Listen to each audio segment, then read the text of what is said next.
My Lords, from comments I've made on other matters, your Lordship's House will know that democracy is one of my pet concerns.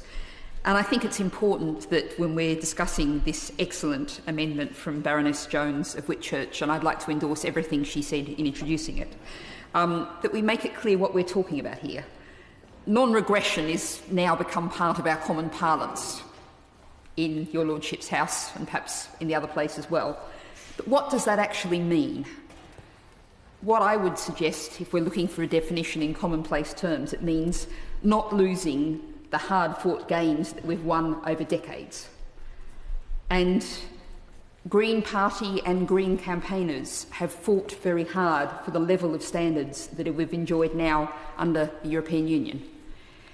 We have been often critical of those standards and said they should have been higher, but we know that they're much higher than in many other jurisdictions, most notably the United States of America, with whom, of course, we know the government is very keen to get a trade deal.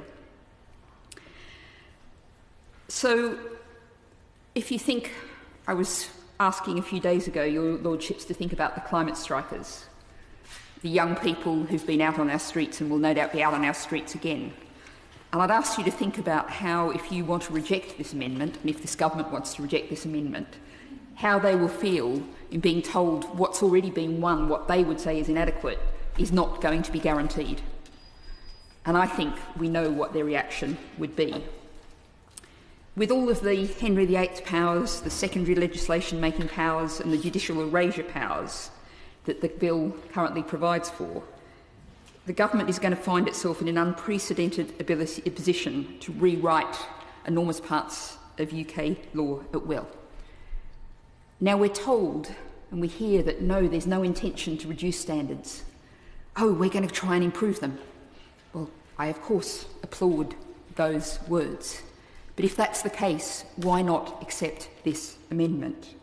It should not be contentious, just as I would say that provisions to protect workers' rights, which is part of the same kind of package, should also not be contentious.